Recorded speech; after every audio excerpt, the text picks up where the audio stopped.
In September 1943, Europe was seething with chaos and betrayal.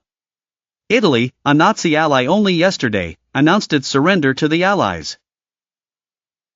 Mussolini, the iron-fisted leader of fascism, was overthrown, stripped of his power, and secretly transported to an unknown location in the Apennines, under heavy guard by troops loyal to King Victor Emmanuel III. Hitler was furious. It wasn't just political, it was personal. For him, Mussolini was not just an ally, but a friend and a mirror of his dreams of absolute control. Thus, he immediately launched a bold operation, unprecedented in the history of military intelligence, Operation Eich. The sky above the Gran Sasso. At dawn on September 12, 1943, clouds were slowly creeping over the Apennines. There, in a secluded hotel called the Gran Sasso, Mussolini was holed up in a small room overlooking the abyss, writing in trembling handwriting about treason and fate. Little did he know that hours later the sky would open up on a scene straight out of a Hollywood movie.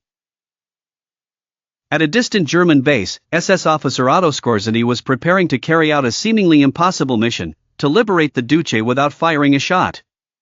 The force consisted of pilots, paratroopers, and intelligence agents, some disguised as Italian soldiers. 9 gliders took off silently from Pratico di Mare Airport, flying low over the valleys and rocky peaks. Failure was not allowed. If one of them crashed, the secret would be revealed. At noon, the planes appeared above the hotel like white ghosts cutting through the air.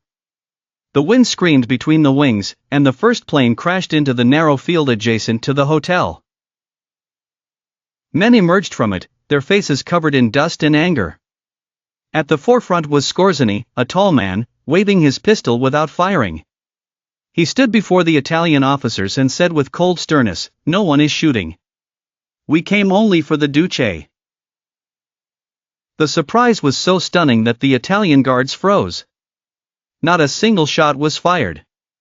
Skorzeny quickly climbed the stairs to Mussolini's room, flung the door open, and found the old man sullen and pale. He said with a brief smile, "The Duce, I came to take you back to the Führer." Mussolini replied, his voice tired but confident, "I knew Hitler wouldn't leave me here long." Within minutes, Mussolini was escorted outside to a small Fiesler Storch aircraft waiting for him. The passage was narrow, and the mountain was fraught with danger. The German pilot refused to take off, saying the extra weight would cause them to plunge into the abyss. Skorzeny climbed up anyway, sitting next to Mussolini and saying, "Either we all fly or we all die."